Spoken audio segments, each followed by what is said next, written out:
31. Amores e víboras. Do coração da cidadela, Sarai retornou ao seu quarto. Os soldados de Minia estavam por toda parte, armados com facas, cutelos, picadores de gelo. Eles até tiraram os ganchos de metal da sala da chuva. Em algum lugar havia um arsenal de verdade, mas ele estava fechado atrás de uma sucessão de portas de Mesarthion, seladas, e de qualquer forma, Minia achava que as facas eram armas apropriadas para uma carnificina. Afinal, eram elas que os humanos haviam usado no berçário. Não tinha como escapar do exército, principalmente para Sarai, uma vez que seu quarto era voltado para a palma azul prateada do Serafim, iluminada pelo sol. Os fantasmas estavam lá em grande número, e isso fazia sentido, pois o terraço era o lugar perfeito para um veículo pousar, muito melhor do que o jardim com suas árvores e vinhas. Quando o matador de Deus viesse, ele chegaria por ali, e Sarai seria a primeira a morrer. Será que ela deveria então agradecer a Minia por sua proteção? Vocês não vêm? Minia havia dito, revelando-lhes seu exército. Estamos seguros.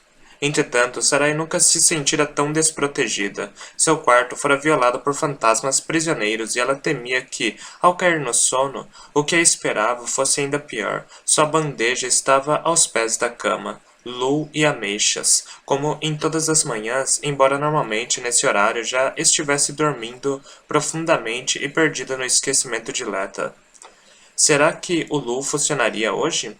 Havia meia dose extra, como Grande Ellen havia prometido. Será que tinha sido apenas um acaso no dia anterior? Sarai se perguntou. Por favor, desejou, desesperada pelo veludo triste do seu vazio. Terrores se agitavam dentro de si, e imaginou que podia ouvir um ruído de gritos impotentes nas cabeças de todos os fantasmas. Ela também queria gritar. Não havia sensação de segurança, pensou, abraçando um travesseiro contra o peito. Sua mente lhe ofereceu uma exceção improvável. O sonho do Farange. Ela tinha se sentido segura lá. A memória despertou um silvo desesperado de pânico, excitação. Seja lá o que fosse, ela contradizia a própria sensação de segurança que tinha conjurado o pensamento nele para começo de conversa. Sim, o sonho tinha sido doce, mas ele a havia visto. O olhar em seu rosto, a admiração, o encantamento, seus corações aceleraram com o pensamento e suas mãos ficaram úmidas. Não era algo pequeno viver uma vida de não existência e de repente ser vista. Quem era ele, afinal? De todos os sonhos dos Farange, apenas o dele não dera nenhuma pista do motivo pelo qual Ariel Fane o havia levado para lá. Exausta, amedrontada, Sarai bebeu seu Lu e deitou-se na cama.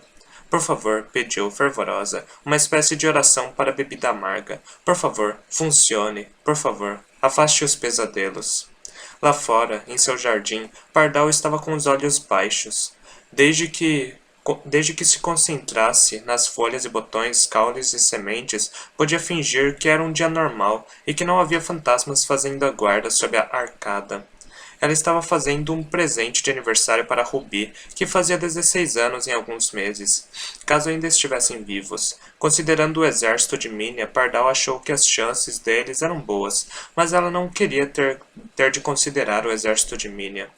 Ele a fazia se sentir segura e infeliz ao mesmo tempo.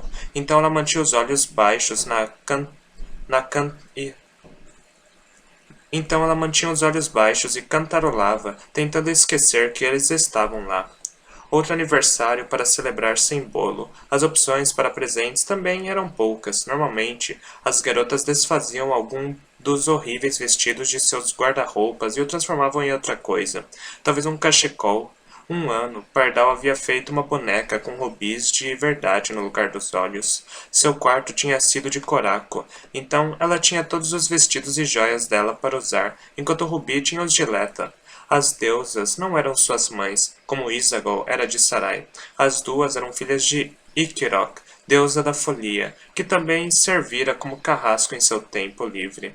Então, elas eram meias irmãs, e as únicas dos 5 que eram parentes de sangue. Ferol era filho de Vanth, Deus das tempestades, cujo dom ele tinha mais ou menos herdado. E Minia era filha de Sketes. Sarai era a única cujo sangue dos Mesartheon vinha do lado materno. Era raro as deusas darem à luz, de acordo com a grande Ellen. Uma mulher só podia ter um bebê por vez, ocasionalmente dois, mas os homens eram capazes de fecundar quantas mulheres quisessem, contanto que houvesse mulheres. De longe, a maioria dos bebês do berçário tinha sido fecundada em garotas humanas pela trindade de deuses, o que significava que, em algum lugar de Lamento, Pardal tinha uma mãe. Quando ela era pequena, demorou para entender ou acreditar que sua mãe não a queria.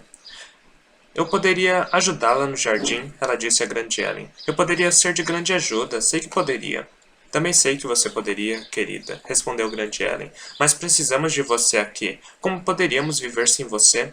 Ela tentou ser gentil, mas Mina não sofria de tal compulsão. Se a encontrassem no jardim deles, lhe dariam um golpe na cabeça com a enxada e a jogariam fora junto com o lixo. Você é cria de deuses, Pardal. Eles nunca irão querê-la. Mas também sou humana, a garota insistiu. Será que eles podem ter esquecido disso? De que somos seus filhos também? Você não entende? Eles nos odeiam mais porque somos deles. E Pardal não entendia, não na época, mas enfim aprendeu, a partir de uma grosseira e inacreditável afirmação de Minia, seguida de uma explicação gentil e esclarecedora de Grande Ellen. A mecânica da procriação. E isso mudou tudo. Ela sabia agora qual deveria ter sido a natureza de sua própria concepção, e embora o conhecimento fosse uma coisa obscura e vaga, sentiu o horror disso como o peso de um corpo indesejado, o que lhe deu um nó na garganta. É claro que nenhuma mãe iria querê-la, não depois de um começo como esse. Ela se perguntou quantos dos fantasmas do exército de Minia tinham sido usados assim pelos deuses. Havia muitas mulheres e a maioria era mais velha. Quantas teriam parido bebês dos quais não se lembravam nem desejavam se lembrar? Pardal manteve os olhos em suas mãos e trabalhou no seu presente, cantarolando baixinho para si mesma. Tentou não pensar se todos ainda estariam vivos no aniversário de Ruby, ou que tipo de vida teriam caso estivessem. Ela focou em suas mãos e na sensação calmante de crescimento fluindo delas. Ela estava fazendo um bolo de flores. Ah, não era nada que pudessem comer, mas era bonito, e ela lembrava do passado, quando ainda havia açúcar na cidadela, e alguma medida de inocência também, antes de ela entender sua própria atrocidade. O bolo tinha até botões de bastão do imperador, no lugar de velas, 16 deles. Ela o daria a Ruby no jantar, pensou. Ela poderia acendê-los com o próprio fogo, fazer um pedido e soprá-los. Feral estava em seu quarto, olhando para seu livro. Ele virou as páginas de metal e traçou símbolos angulares e ásperos com a ponta do dedo. Se fosse necessário, era capaz de replicar o livro interior inteiro de cor. Se fosse necessário, era capaz de replicar o livro inteiro de cor, de tão bem que o conhecia, mas isso não adiantava muito, uma vez que não conseguia extrair nenhum significado daquilo. Às vezes, quando se concentrava demais nos símbolos, seus olhos perdiam o foco, e então tinha a sensação de que podia ver dentro do metal e sentir um potencial pulsante e dormente, como um catavento esperando por uma rajada para girá-lo, esperando e desejando que ela viesse. O livro queria ser lido, Feral pensava. Mas qual era a natureza da rajada capaz de mover esses símbolos? Ele não sabia, só sabia, ou pelo menos suspeitava fortemente, que se pudesse ler esse alfabeto críptico, poderia descobrir os segredos da cidadela. Poderia proteger as garotas em vez de meramente, bem, mantê-las hidratadas. Ele sabia que a água não era uma questão irrelevante e que todos teriam morrido sem seu dom. Então ele não tendia a se remoer muito por não ter o poder de Sketes. Esse remorso, em particular, era de Minia, mas às vezes ele também caía vítima desse anseio. É claro, se pudessem controlar o Mesartheon, estariam livres e salvos, sem mencionar que seriam indestrutíveis, mas ninguém o controlava e era inútil perder tempo desejando-o. Contudo, Feral tinha certeza que se pudesse desvendar o livro, poderia fazer alguma coisa. O que você está fazendo aí? A voz de Ruby veio da porta. Ele olhou para cima e fez uma carranca quando viu que ela tinha colocado a cabeça para dentro. Respeite a cortina, ele disse, e voltou os olhos ao seu livro. Mas Ruby não respeitou a cortina. Ela simplesmente rodopiou em seus pés descalços azuis, arqueados e expressivos. Suas unhas dos pés estavam pintadas de vermelho, e ela estava vestindo vermelho. Estava também com uma expressão determinada que o teria alarmado caso o garoto a tivesse olhado. O que ele não fez. Ele se retesou um pouco. Isso foi tudo. Ela fez uma carranca por cima de sua cabeça baixa, como ele tinha feito para ela na porta. Era um começo nada promissor. Livre estúpido, ela pensou, livre estúpido. Mas ele era o único garoto. Tinha lábios mais quentes do que os fantasmas. Tudo mais quente, ela supunha. Mais importante, Feral não tinha medo dela, o que devia ser mais divertido do que se encostar em um fantasma meio paralisado e dizer-lhe o que fazer a cada poucos segundos. Coloque suas mãos aqui, agora aqui. Tão chato. O que você quer, Ruby? Perguntou Feral. Ela estava perto dele agora. O lance dos experimentos, explicou ela, é que eles precisam ser repetidos ou então não valem nada. O quê? Que experimentam? Ele se virou para ela. Sua testa estava franzida, meio pela confusão, meio pela irritação. Beijar, a garota respondeu. Ela tinha dito antes. Esse é um experimento que não vou repetir. Pois bem, à luz de sua aceleração em direção à ruína, ela tinha reconsiderado. Ele não.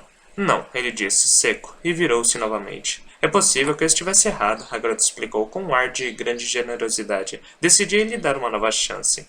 Cheio de sarcasmo. Obrigado pela generosidade, mas eu dispenso. A mão de Ruby desceu sobre o livro. Escute, ela empurrou o livro e sentou-se na beirada da mesa. Sua camisola subiu nas coxas, a pele tão lisa e sem atrito quanto o Mesartrion, ou quase.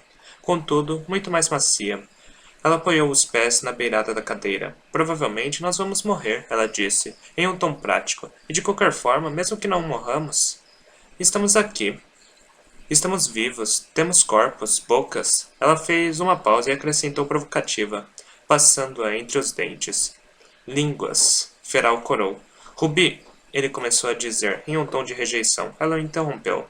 Não tem muita coisa para fazer aqui em cima. Não há nada para ler. Ela apontou para o livro dele. A comida é ruim, não tem mosca. Nós inventamos 8.000 jogos e já enjoamos de todos eles. Por que não inventar outra coisa? Sua voz estava ficando rouca.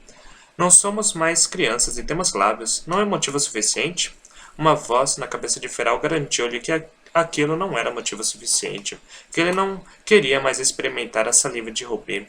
Que ele não queria, na verdade, passar mais tempo com ela do que já passava. Podia até mesmo ter uma voz lá, em algum lugar, ressaltando que se ele tivesse de passar mais tempo com uma das garotas, não seria com ela. Quando ele brincou com Sarai sobre casar-se com todas elas, fingiu que não era sobre a qual pensasse muito. Mas ele pensava, como não? Ele era um garoto preso com garotas, elas podiam ter sido como irmãs, mas não eram irmãs. E elas eram bem bonitas. Sarai primeiro, depois Pardal. Se ele tivesse que escolher, Ruby seria a última. Mas aquela voz parecia vir de muito longe, e Sarai e Pardal não estavam lá naquele momento, enquanto Ruby estava muito perto e cheirava tão bem. E, como ela disse, provavelmente todos iriam morrer. A bainha de sua camisola era fascinante. Seda vermelha e pele azul contrastavam. As cores pareciam vibrar, e a forma como os joelhos dela estavam unidos, um por cima do outro, só um pouquinho, e a sensação do pé dela roçando debaixo do seu joelho. Ele não podia deixar de achar os argumentos dela atraentes. A garota inclinou-se para a frente, só um pouquinho. Todos os pensamentos sobre Sarai e Pardal desapareceram. Ele se inclinou para trás o mesmo tanto. Você disse que eu era terrível. Ele a lembrou, sua própria voz tão rouca quanto a dela. E você disse que eu te afoguei. Ela respondeu, aproximando-se um pouco mais. Tinha mesmo muita saliva, ele observou, talvez imprudentemente. E você foi tão sensual quanto um peixe morto, ela retrucou. Sua expressão se fechando. A situação ficou delicada por um momento. Meus amores, minhas víboras, Grande Ellen os havia chamado. Bem, eles eram todos amores e víboras, todos eles. Ou talvez Miriam fosse toda víbora e Pardal fosse todo amor. Mas o resto deles era apenas corpo e espírito, juventude e magia. Desejo e sim, saliva, tudo isso sufocado, sem lugar para sair. Massacre atrás deles, massacre à frente, e fantasmas por toda parte. Mas ali, de repente, havia uma distração, fuga, novidade, sensação. O movimento dos joelhos de Rubi era uma espécie de poesia azul. E, quando se está tão perto assim de alguém, não vê seus movimentos tanto quanto sente a compreensão do ar entre vocês, o roçar da pele, o deslizar. Rubi se moveu com um simples serpentear furtivo, sentou-se no colo de Feral. Seus lábios encontraram os dele. Ela não era nada sutil com a língua, suas mãos entraram para a festa, pareciam dezenas delas em vez de 4. E também havia palavras, porque Rubi e Feral ainda não haviam aprendido o que não é realmente possível conversar e beijar ao mesmo tempo. Então levou um momento para acertar isso. Acho que vou te dar uma outra chance, admitiu Feral, sem fôlego. Sou eu que estou te dando outra chance, Rubi corrigiu, um fio de saliva mencionada brilhando entre seus lábios, quando ela se afastou para falar. Como vou saber se você não vai me queimar? Feral perguntou, enquanto deslizava sua mão pelo quadril dela. Ah, disse Rubi, despreocupada. Isso só aconteceria se eu perdesse completamente o controle. Língua se movendo, com ímpeto, colidindo. Você teria que ser muito bom. Dentes batendo, narizes também. Não estou preocupado. Feral quase se ofendeu, mas havia muitas coisas agradáveis acontecendo, então ele aprendeu a segurar a língua, ou melhor, a empregá-la em um propósito mais interessante do que discutir. Você pode pensar que lábios e língua ficam sem coisas para experimentar, mas isso não acontece. Coloque sua mão aqui, sussurrou Rubi, e ele obedeceu. Agora aqui, ela ordenou. E ele não colocou. Para a satisfação dela, as mãos de Feral tinham uma centena de ideias próprias, e nenhuma delas era entediante. O coração da cidadela estava vazio de fantasmas. Pela primeira vez em uma década, Minnie o tinha para si. Ela se sentou na passagem que dava a volta na circunferência da grande sala esférica, com as pernas penduradas para fora, pernas magras e curtas. Elas não estavam balançando, não havia nada infantil ou despreocupado na pose. Havia uma escassez de vida na pose, exceto por um sutil movimento para frente e para trás. A garotinha estava rígida, com olhos abertos e expressão impassível. As costas estavam eretas e as mãos sujas estavam tão cerradas que os nós dos dedos pareciam prestes a rachar. Seus lábios estavam se movendo, muito pouco. Ela sussurrava alguma coisa repetidamente. Ela havia voltado no tempo 15 anos, vendo essa sala de uma forma diferente. O dia em que foi eternamente espetada, como uma mariposa presa pelo tórax com um longo e brilhante alfinete.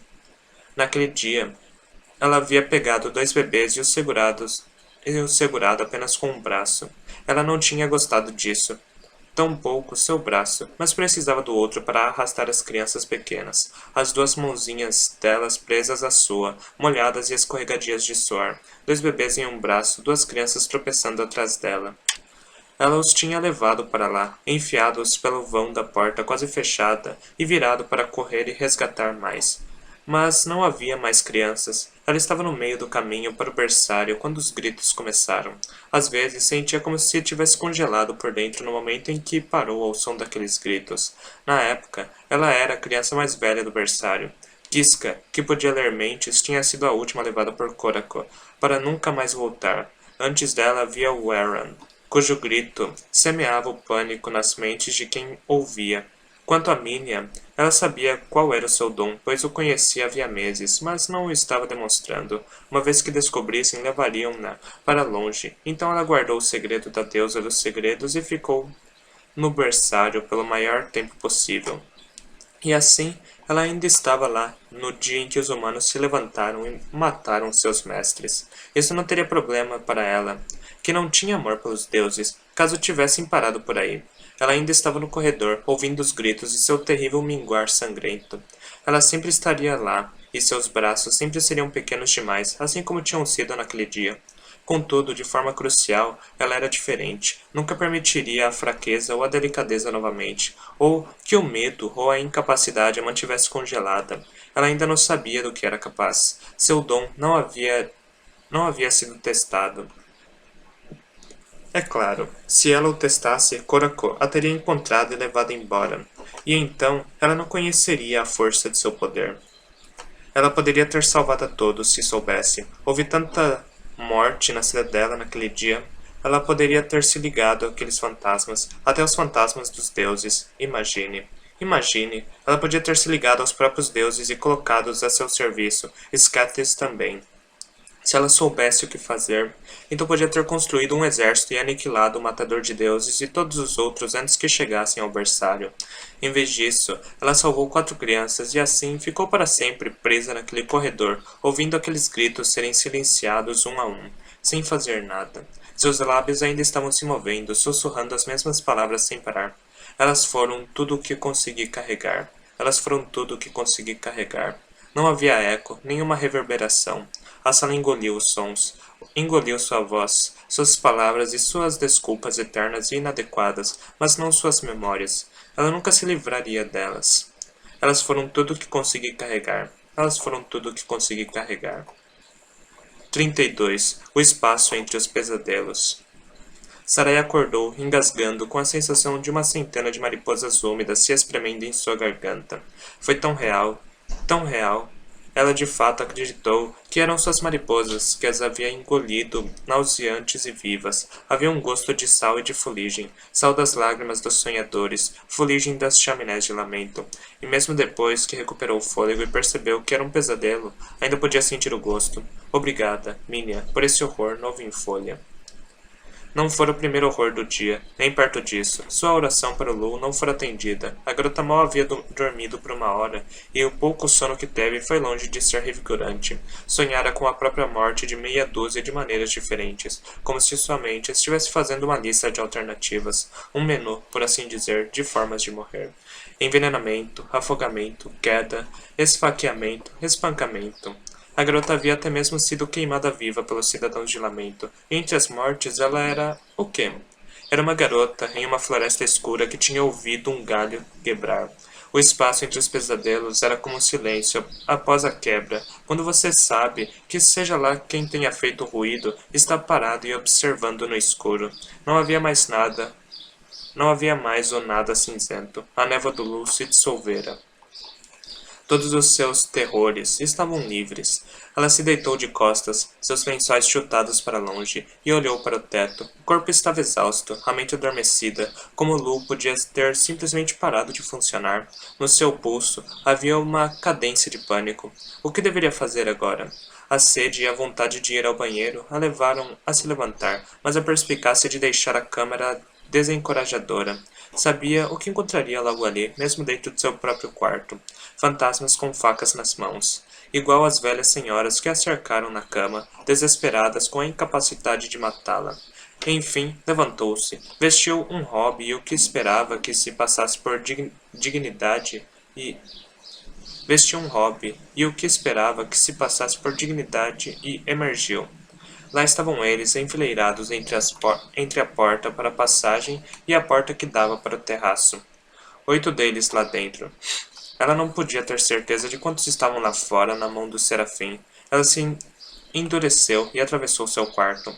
Minia, ao que parecia, estava prendendo seu exército com tal controle que eles não podiam formar expressões faciais, como a aversão ou o medo, que Sarai conhecia tão bem, mas os olhos permaneciam deles e era incrível ver o quanto podiam transmitir apenas com isso. Havia aversão e medo, sim, enquanto Sarai passou por eles, mas o que mais viu ali foram pedidos de socorro. Ajudem-nos, liberte-nos. Não posso ajudar vocês, ela queria dizer, mas o nó na garganta era maior do que apenas uma falsa sensação de mariposas. Era o conflito que a dividia no meio.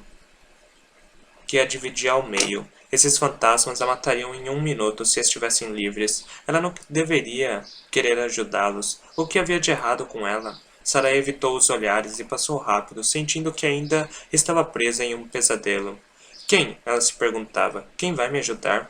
Não havia ninguém na galeria, exceto Minia. Bem, Minia e os fantasmas que agora preenchiam a arcada, esmagando as vinhas de pardal debaixo de seus pés mortos. Arrow Ale estava parado, em alerta, atrás da cadeira de Minia, parecendo um belo serviçal, exceto por suas feições. Minia tinha deixado o rosto dele livre para refletir seus pensamentos, e ele não desapontava. Sarai quase empalideceu com a aspereza do homem.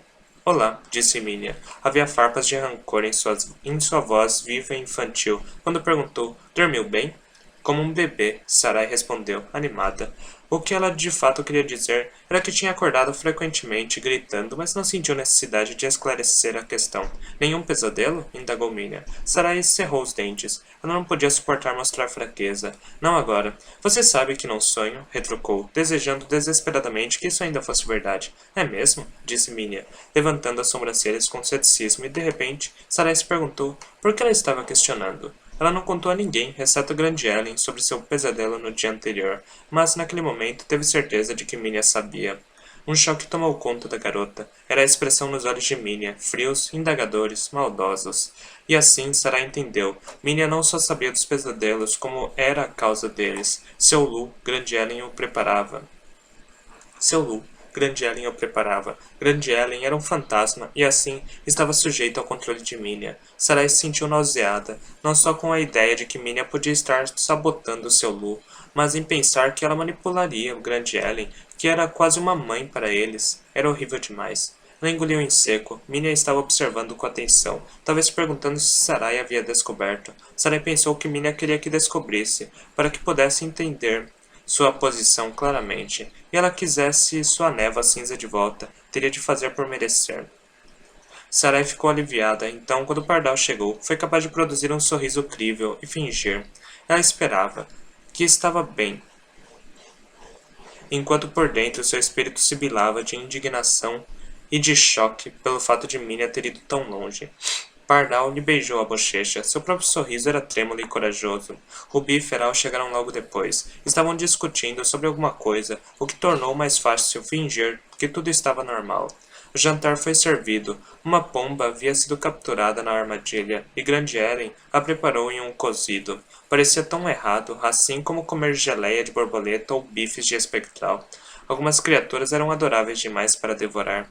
Não que essa opinião fosse compartilhada por toda a mesa de jantar. Feral e Rubi comeram com gosto, não demonstravam nenhuma preocupação com a fonte da carne. E se Minha nunca fora de comer muito, certamente isso não tinha nada a ver com a delicadeza de sentimentos. Ela não terminou seu cozido, mas pegou um ossinho para palitar os dentes, para os pequenos dentes brancos. Apenas Pardal compartilhava da mesma hesitação de Sarai, embora as duas tenham comido porque carne era rara e seus corpos tinham necessidade daquilo. Não importava que não tivessem apetite, elas viviam com porções básicas e estavam sempre com fome. Assim que Ken tirou os pratos, Pardal se levantou da mesa. Eu já volto, disse. Não saiam daqui.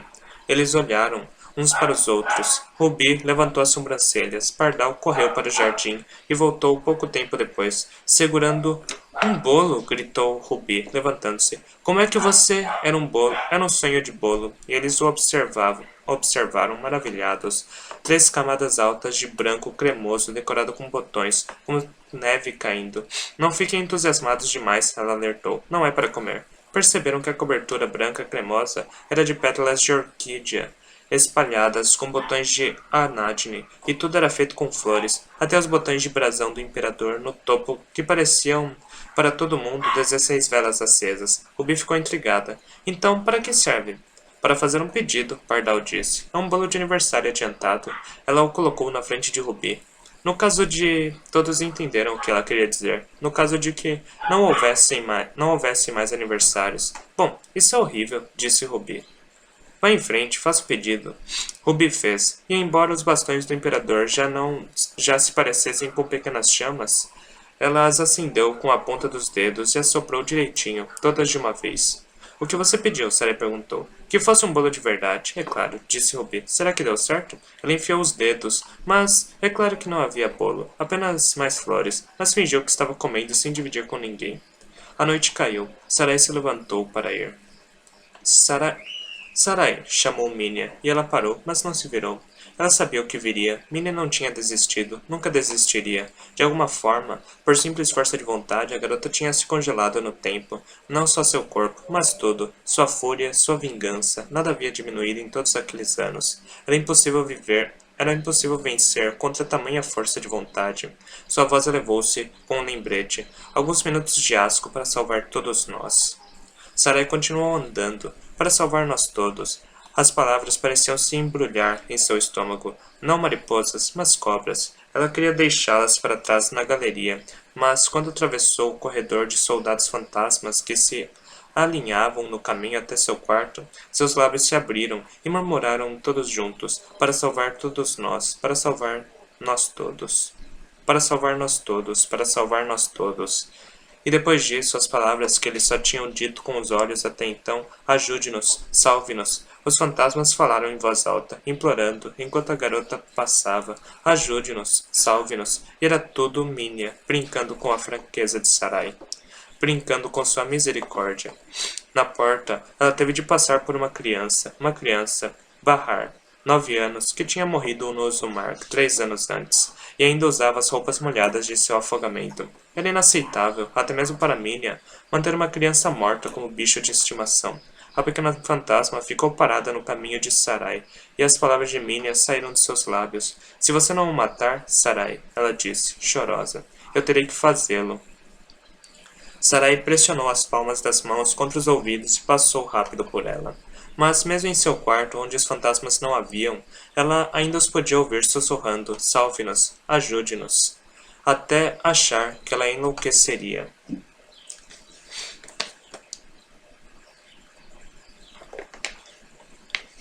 Ela gritou suas mariposas e encolheu-se em um canto, com os olhos bem fechados, desejando, mais do que nunca, poder ir junto com elas. Naquele momento, se pudesse derramar toda sua alma nas mariposas e deixar seu corpo vazio, mesmo que não pudesse nunca mais retornar a ele, ela o teria feito, apenas para ficar livres dos pedidos sussurrados dos homens, mulheres e crianças, mortos de lamento.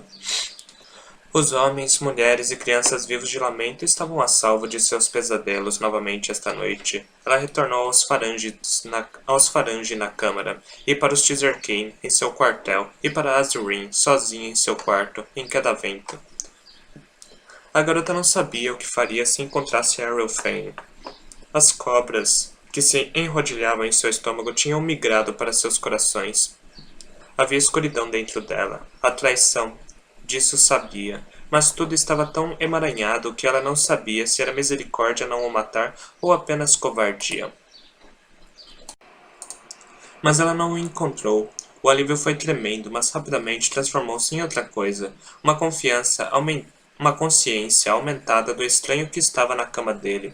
Sarai pousou no travesseiro ao lado de seu rosto adormecido por um longo tempo, repleta de medo e de saudade. Saudade da beleza de seu sonho, medo de ser vista novamente, e não com surpresa dessa vez, mas pelo pesadelo que ela era. No fim, ela se decidiu, pousou em sua testa e entrou em seu sonho. Era lamento, novamente, sua própria lamento, iluminada, que não merecia o nome. Mas, quando ela o viu à distância, não o seguiu.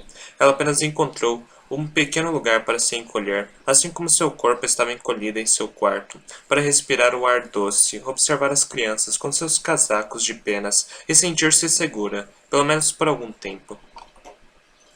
33. Todos somos crianças, no escuro. Os primeiros dias de Laszlo em Lamento passaram-se em uma correria de atividades e assombro. Havia a cidade para descobrir, é claro, e tudo o que era doce e amargo nela. Não era o lugar perfeito que imaginara quando menino.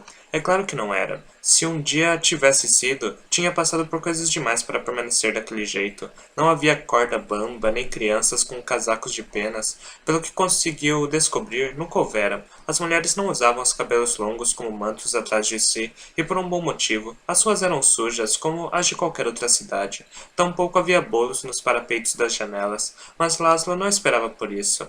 Havia lixo e insetos, não muito, mas o suficiente para impedir que um sonhador idealizasse o objeto de sua antiga fascinação.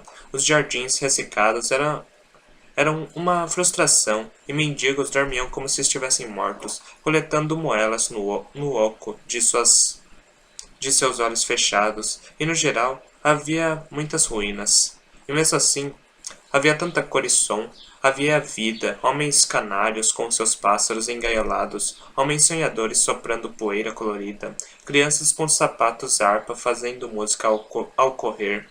Havia luz, E havia escuridão. Os templos aos serafins eram mais requintados do que as igrejas em Zosma, Sirza e em Mayalen juntas, e ver o ritual neles, a dança estática de Thakra, foi a experiência mais mística da vida de Laszlo.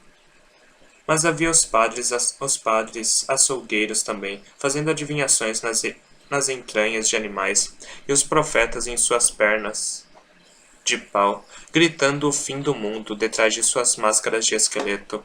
Tudo isso estava em um horizonte de pedra cor de mel, esculpida e domos dourados, as ruas que saíam de um antigo anfiteatro cheio de barracas de mercado coloridas. Naquela tarde, ele tinha almoçado lá com alguns dos Teasercane, incluindo Rusa, que o havia ensinado a frase "Você arruinou minha língua para todos os outros sabores". Rusa lhe garantiu que era o maior elogio possível ao chefe, mas a jovialidade nos olhos dos outros sugeria um significado mais lascivo. No mercado, Laszlo comprou uma camisa e um casaco no estilo local, nenhum deles cinza. O casaco era do verde das florestas distantes e precisavam de abotoaduras para segurar as mangas entre os bíceps e os deltoides. Essas vinham em todo o material imaginável. As de Aerofane eram de ouro. Laszlo escolheu o couro, mais barato e discreto. Ele comprou meias também. Estava começando a entender o encanto do dinheiro. Comprou 4 pares, uma quantidade extravagante de meias. E não só elas não eram cinza, como os 2 pares não eram da mesma cor. Uma era rosa e o outro listrado. E falando em rosa, ele experimentou bala de sangue em uma pequena loja sob uma ponte. Era real e era horrível. Depois de superar a vontade de cuspir, ele disse à confeiteira em voz baixa: "Você arruinou minha língua para todos os sabores." E viu os olhos dela regalarem-se. Ela ficou chocada e na sequência vermelha, confirmando suas suspeitas em relação à decência do elogio. "Obrigado por isso", Laszlo disse a Rosa quando se afastaram. "O marido dela provavelmente vai me chamar para um duelo." "Provavelmente", concordou Rosa, "mas todo mundo deve duelar pelo menos uma vez. Uma vez parece correto para mim." "Porque você vai morrer", Rosa esclareceu desnecessariamente, "e não estará vivo para outro duelo." "Sim", respondeu Laszlo. "Foi isso que eu quis dizer." Rosa bateu no ombro dele. "Não se preocupe, nós vamos transformá-lo num guerreiro. Você sabe." Ele olhou para a bolsa de brocado que tinha pertencido à avó de Caleste. "Para começo de conversa, você pode comprar uma carteira enquanto estamos aqui." "O quê? Você desaprova a minha bolsa?" perguntou Laszlo, segurando-se para mostrar bem o broche espalhafatoso. "Sim, desaprovo. Mas é tão útil!" exclamou Laszlo. "Veja, posso usá-la assim." Ele demonstrou, com a bolsa pendurada no pulso pelos cordões e girando-a em círculos, como criança. Rosa simplesmente balançou a cabeça e murmurou: "Farange."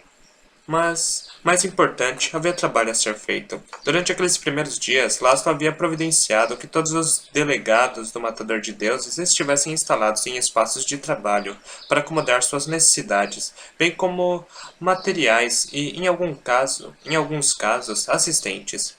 E como a maioria não tinha se preocupado em aprender nada da língua de seu anfitrião durante a jornada, todos precisavam de intérpretes. Alguns dos Teasercane entendiam um pouco, mas tinham seus compromissos. Caliste estava quase fluente, mas ela não tinha intenção de passar o tempo ajudando velhos de mente pequena.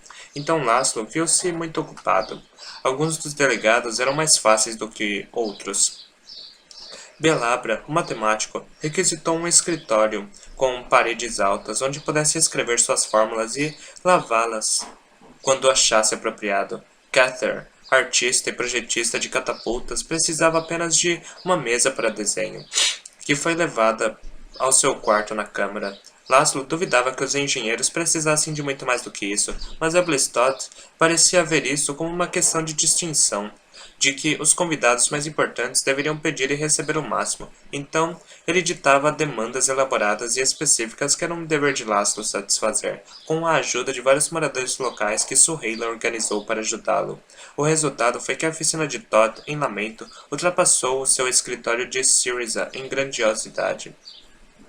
Embora ele passasse a maior parte do tempo na mesa de desenho no canto. Callister não pediu nada, embora Laszlo soubesse que ela estava procurando, com a assistência de Zara, uma variedade de resinas para preparar pastas grudentas a fim de ajudá-la em sua escalada. Se ela seria chamada por Arelfane para fazer isso, era uma dúvida. Ela própria suspeitava que ele a tinha convidado mais para resgatá-la da prisão do que por uma necessidade real de sua presença. Mas, de qualquer forma, ela estava determinada a ganhar sua aposta com Todd. Alguma sorte? Laszlo perguntou a ela quando a viu voltando de um teste na âncora. Sorte não tem nada a ver com isso, ela respondeu. É tudo força e inteligência. Ela piscou, flexionando as mãos como aranhas de 5 patas, e cola. Quando ela deixou as mãos caírem, ocorreu a Laszlo que elas não tinham nenhuma descoloração cinza. Ele tinha descoberto, depois de seu próprio contato com a âncora, que as leves manchas sujas não saíam com água, mesmo usando sabão, mas elas saíram aos poucos e agora tinham desaparecido. Mas Artheon, pensou, deve reagir com a pele da mesma forma que outros metais, como o cobre. Entretanto, não com a pele de Calliste, que havia acabado de tocar na âncora e não apresentava traços dele. Os Falarin, Mosaiv, o magnetista, e Theon Nero precisavam de espaço no laboratório para descarregar o equipamento que trouxeram do oeste. Os Falarin e Mosaiv estavam contentes com os estábulos próximos à câmara, mas Theon os recusou, buscando outros lugares. Laszlo teve de ir junto, como intérprete, e, em um primeiro momento, não entendeu o que o alquimista estava procurando. Theon recusou algumas salas dizendo que eram muito grandes e outras por serem muito pequenas, antes de decidir pelo sótão de um crematório, um espaço cavernoso maior do que os que rejeitara por serem muito grandes. Também não tinha janelas, como uma única grande porta pesada, quando lhe pediu não menos do que 3 fechaduras para ela. Laszlo entendeu. Ele escolheu o lugar pela privacidade. O homem desejava guardar o segredo do Azoth, ao que parecia, mesmo nessa cidade de onde há muito tempo o segredo tinha vindo. Drave pediu um depósito para guardar sua pólvora e produtos químicos, e Laszlo providenciou um, fora da cidade no caso de um incidente com fogo. E se a distância significasse ver menos Drave no dia a dia, isso era um bônus. É um maldito inconveniente, o explosionista queixou-se, embora o inconveniente fosse mínimo, considerando que, após supervisionar e descarregar os suprimentos, não retornou ao depósito.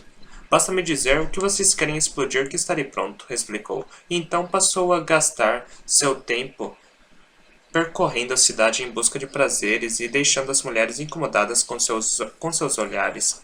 Oswin, o agricultor botânico, precisava de uma estufa e de campos para plantar, então também teve de sair da cidade e da sombra da cidadela, para onde suas sementes e mudas veriam a luz do sol. Plantas que sonhavam, que eram pássaros. Esse era seu trabalho. Aquelas palavras eram do mito dos serafins, descrevendo o mundo como os seres o encontraram quando desceram dos céus. Encontraram solos ricos e mares doces, e plantas que sonhavam que eram pássaros, e subiam até as nuvens com folhas como asas. Laszlo conhecia aquela passagem havia anos, e acreditava que era fantasia, mas descobriu que em Thanagost, que era real. A planta era chamada de ulola, e era conhecida por 2 coisas. Uma, seus arbustos comuns eram o lugar preferido de descanso para as serpeises, no calor do dia. As serpaises, no calor do dia. Seus arbustos comuns eram o lugar preferido de descanso para as serpaises no calor do dia, o que lhe conferiu o apelido de sombra de cobra, e outra, suas flores podiam voar, ou flutuar. Mais precisamente, eram botões em forma de saco, do tamanho da cabeça de um bebê, e quando morriam, seus restos produziam um gás poderoso que o levantavam e os carregavam para o céu e para onde quer que o vento soprasse, para soltar sementes em novos solos e começar o ciclo novamente. Elas eram uma peculiaridade dos terrenos eruditos. Balões rosa flutuantes que tinham uma forma de aterrissar no meio dos lobos selvagens, e teriam mais provavelmente continuado assim se um botânico da Universidade de Esquith, Oswin, não tivesse se aventurado nos perigos da fronteira em busca de amostras e apaixonado-se pela terra sem lei, e mais especificamente pela mecânica sem lei, Soulsring, preferida pelos generais por seus desenhos extravagantes de armas de fogo. Era uma história de amor e tanto, que envolvia até um duelo disputado por Soulsring. Só a combinação única dos dois podia ter produzido o trenó de seda, um veículo super leve que flutuava com gás de Olola. Soulsring estava montando os veículos em um dos pavilhões da Câmara. Quanto à questão de quando voariam, o assunto foi discutido na quinta-feira à tarde, em uma reunião dos líderes da cidade a qual Laszlo compareceu com Errolfane. A reunião não transcorreu como Laszlo esperava, de forma alguma. Nossos convidados estavam trabalhando no problema da cidade. Errolfane reportou aos 5 Zeyadin, que se traduziriam como primeiras vozes. As 2 mulheres e os 3 homens constituíam o corpo executivo que havia sido estabelecido depois da Guerra dos Deuses. Quando estiverem prontos, farão propostas para uma solução. Para movê-la, disse uma mulher. Seu nome era Maldaga, e sua voz estava pesada de apreensão. Mas como eles esperam fazer tal coisa? Perguntou um homem corcunda, com longos cabelos brancos e a voz trêmula. Se eu pudesse responder isso, explicou Errolfane, com um sorriso dos mais sutis, teria feito eu mesmo e evitado uma longa jornada. Nossos convidados possuem as mentes práticas mais brilhantes em metade do mundo. Mas o que é a praticidade contra a magia dos deuses? O velho interrompeu. É a esperança que temos, disse Errolfane. Não será o trabalho de alguns momentos, como era para Scatters, mas o que mais podemos fazer? Podemos estar diante de anos de esforços. Pode ser que o máximo que consigamos é uma torre para poder alcançá-la e destruí-la pouco a pouco até que desapareça. Os netos de nossos netos poderão ter de carregar raspas de Mesarthian para fora da cidade à medida que a monstruosidade se encolhe lentamente até o nada. Mesmo assim, mesmo que seja a única forma e nós aqui nessa sala não vivamos para ver acontecer, chegará o dia em que o último pedaço desaparecerá e o céu estará livre. Eram palavras poderosas, embora ditas suavemente, e pareceram acender as esperanças nos outros. Hesitante, Madalga disse: Destruir o metal, você diz. Eles podem cortá-lo? Já o fizeram? Ainda não, Errolfane admitiu. De fato, a confiança dos Valerin se mostrara equivocada, como todos os demais falharam em produzir um risco sequer. Sua arrogância fora substituída por uma determinação descontente. Mas eles apenas começaram, e temos um alquimista também, o mais bem-sucedido do mundo. Quanto ao dito alquimista, se ele estava tendo alguma sorte com seu Alcahest, estava mantendo em segredo tanto quanto o ingrediente principal. Suas portas no porão do crematório estavam trancadas e ele apenas se abria para receber refeições. Ele até pediu para colocarem uma cama para dormir no local, o que não significava contudo que estava sempre lá. Zara ficava de guarda, e eu tinha visto andando em direção à âncora norte na calada da noite. Para fazer experimentos com Mesarthion em segredo, Laszlo supôs. Quando Tsara lhe mencionou isso de manhã, ele foi examinar a superfície a fim de buscar qualquer pista de que Theon tivesse obtido sucesso. Era uma superfície grande, por isso, era possível ter sofrido alguma alteração, embora não achasse isso. Toda a extensão estava tão lisa e artificialmente perfeita quanto da primeira vez que a vira. Não havia, de fato, nenhuma notícia encorajadora para relatar ao Zeyadin. Não ainda. Não havia de fato nenhuma notícia encorajadora para relatar ao Zeyadin. Não ainda. A reunião tinha outro propósito. Amanhã, Errolfane lhes disse. A sua voz pareceu pesar no ar. Lançaremos um dos trenós de seda. O efeito de suas palavras foi imediato e absolutamente inesperado. Em qualquer cidade do mundo, veículos aéreos reais e funcionais seriam vistos com fascínio. Essa deveria ser uma notícia sensacional, mas os homens e mulheres da sala ficaram pálidos, 5 rostos uniformemente drenados de cor, e com uma espécie de pavor atordoado. O velho começou a balançar a cabeça. Maldagar pressionou os lábios para impedir que tremessem, e, em um gesto que Laszlo não soube interpretar, levou a mão à barriga. Suela fez um movimento similar e ele pensou que sabia o que significava. Todos esforçaram-se para manter a compostura, mas seus rostos os traíram. Laszlo não tinha visto ninguém parecer tão afetado desde que os meninos do monastério eram levados à cripta para serem punidos. Ele nunca vira adultos com essa expressão. Será apenas um voo de teste, Harrowfen continuou. Precisamos estabelecer um meio real de ir e vir entre a cidade e a cidadela. E ele hesitou, engoliu em seco, e não olhou para ninguém enquanto disse: Preciso vê-la. Você? Perguntou um dos homens. Você vai subir lá? Parecia uma pergunta estranha. Nunca havia ocorrido a Laszlo que ele não fosse. Solenemente, Harrowfen fitou o homem. Eu esperava que você também viesse, Shahjan. Você quem esteve lá, no fim. O fim, o dia em que os deuses foram mortos, a mente de Laszlo voltou ao moral da viela, e o herói, retratado nele, de 6 braços, triunfante.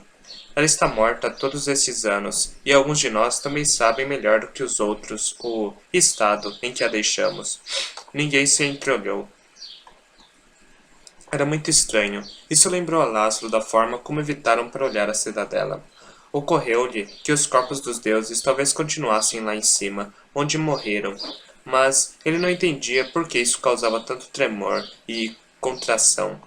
Eu não poderia, respondeu Shahjan, olhando para as suas próprias mãos trêmulas. Você não pode esperar por isso. Veja como estou agora. Laszlo olhou, achou aquilo desproporcional, um homem adulto reduzido a tremores com a ideia de entrar em uma construção vazia. Mesmo aquela construção vazia, porque poderia haver esqueletos lá, e a desaprovação apenas aumentava. Nós ainda poderíamos mover. Maldaga deixou escapar, parecendo tão atormentado quanto Shahjan. Vocês não precisam voltar lá. Não precisamos fazer nada disso. Havia um tom de desespero em sua voz. Podemos reconstruir a cidade em Anadsara. Como já discutimos, as inspeções foram feitas. Só precisamos começar. Harrowfen balançou a cabeça. Se fizéssemos isso, significaria que eles venceram, mesmo mortos. Eles não venceram. Esta é nossa cidade, que nossos ancestrais construíram nas terras consagradas por Thakra. Não vamos abandoná-la. Este é o nosso céu, e nós o teremos de volta. Eram palavras do tipo que poderiam ter sido gritadas antes da batalha. Um menino brincando de Teasercane em um pomar adoraria a sensação delas passando pela língua. Mas Harrowfen não as gritou. Sua voz soava distante, como o último eco, antes que o silêncio se reinstalasse. O que foi isso? Laszlo perguntou depois que saíram. Aquilo foi medo, Harrowfen disse, simplesmente. Mas, medo do quê? Laszlo não conseguia compreender. A cidadela está vazia. O que pode haver lá para machucá-los? Harrowfen expirou lentamente. Você tinha medo do escuro quando era criança? Um arrepio subiu pela coluna de Laszlo. Recordou-se da cripta do mosteiro e das noites trancadas com monges mortos. Sim, mesmo quando você sabia racionalmente que não havia nada que pudesse lhe fazer mal? Sim, pois bem, todos somos crianças no escuro a quem lamento.